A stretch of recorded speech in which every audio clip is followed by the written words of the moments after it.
Ampere's circuital law.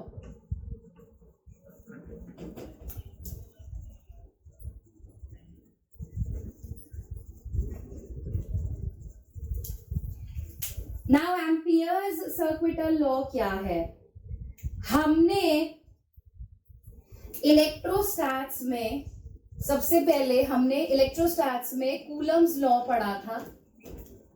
Yes, और Coulomb's law का हमने ऑल्टरनेटिव निकाला था, ऑल्टरनेटिव पढ़ा था गॉस लॉ.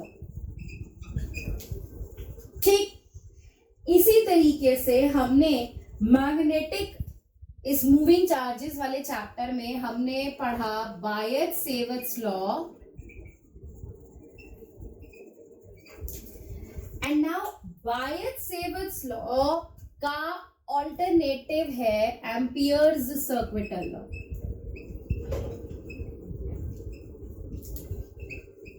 ठीक, एंड सिंस बायट-सेविट्स लॉ एनालॉग है कूलम्स लॉ का, इसी तरीके से एम्पियर्स सर्क्विटल लॉ एनालॉग है गॉस लॉ का.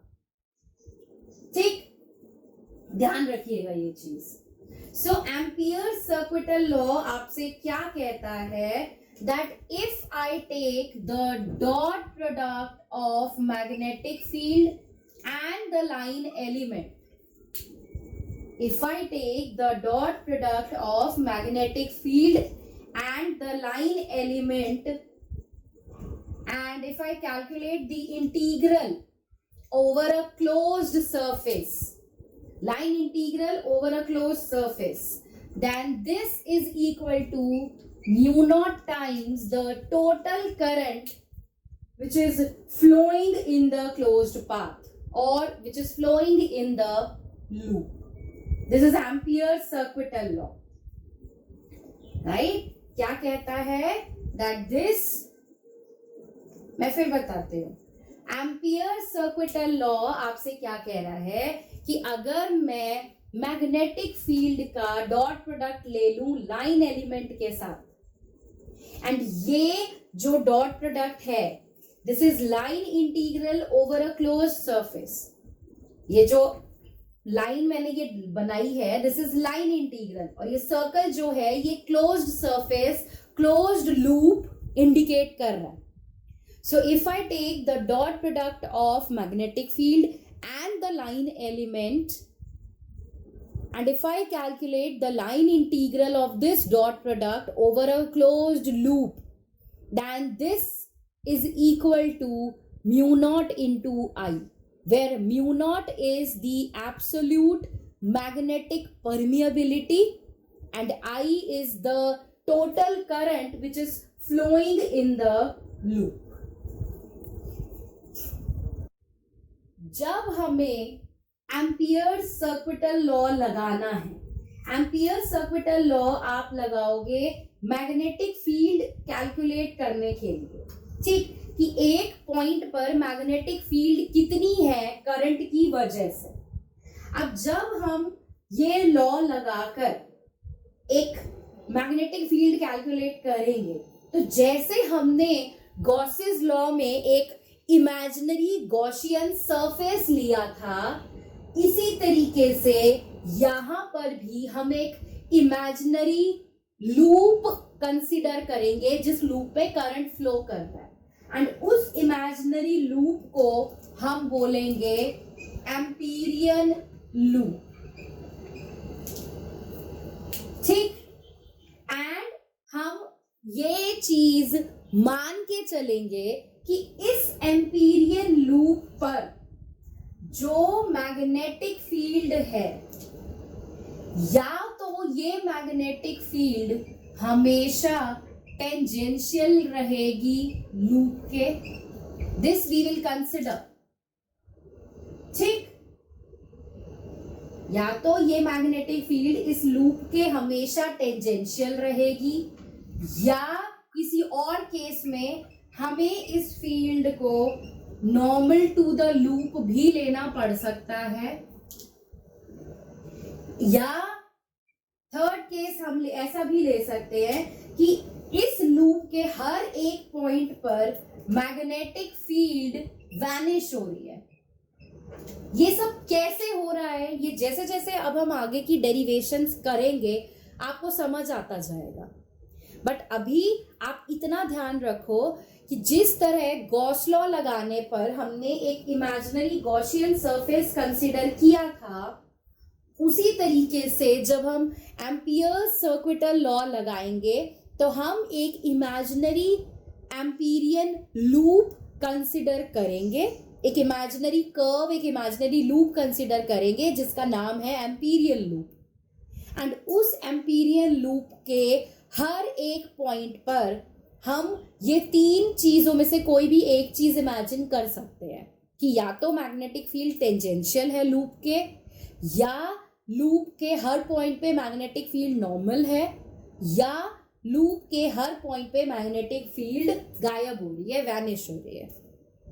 Now, the first application of Ampere's circuital law is to calculate the magnetic field at a point due to infinite long straight wire carrying current. ठीक, मेरे पास एक infinite long wire है, let's say XY। ठीक, इस wire में current flow कर रहा है I। इस इनफाइनाइट लॉन्ग वायर की वजह से लेट्स से मेरे पास ये एक पॉइंट है P जहां पर मुझे मैग्नेटिक फील्ड कैलकुलेट करनी है। ठीक, अब मैग्नेटिक फील्ड कैलकुलेट करने लेट्स से कि ये जो P पॉइंट है this is at a distance R from the wire, ये R डिस्टेंस दूर है। ठीक, अब इस इनफाइनाइट लॉन्ग स्ट्रेट वायर से इस P पॉइंट पर फील्ड निकालने के लिए हम सबसे पहले कंसीडर करेंगे एक एम्पीरियन लूप। अब वो एम्पीरियन लूप जो हम लेंगे वो एम्पीरियन पाथ कुछ ऐसा होगा,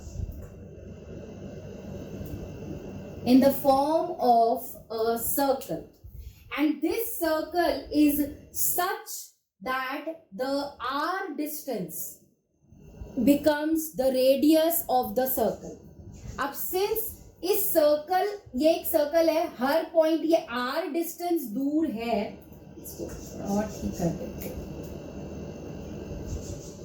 since her point R distance दूर है, सो इस सर्कल के हर एक पॉइंट पर मैग्नेटिक फील्ड सेम रहेगी। क्लियर? क्या चीज है? एक इनफाइनाइट स्ट्रेट वायर है जिसमें एक करंट I फ्लो कर रहा है। इस इनफाइनाइट वायर से R डिस्टेंस दूर एक पॉइंट है P जहां पर मुझे फील्ड कैलकुलेट करनी है। अब मैग्नेटिक फील्ड कैलकुलेट करने के लिए हमने एक इमेजिनरी सरफेस कंसिडर किया which is the Amperian loop, और इस एम्पीरियन लूप की वजह से अब हम फील्ड निकालेंगे। सिंस एम्पीरियन लूप का हम मान रहे हैं कि रेडियस है R, तो इस लूप पर हर एक पॉइंट पर मैग्नेटिक फील्ड जो है वो सेम आएगी। अब इस चीज को आप राइट हैंड थंब रूल लगाकर देख सकते हो कि करंट मेरा अपवर्ड डायरेक्शन में है। क्लियर? करंट, मैं इधर आती हूं, current is in upward direction. So if I curl my fingers तो ये मैग्नेटिक फील्ड लाइंस इस तरीके से बनेंगी, ये डायरेक्शन रहेगी। यस और नो?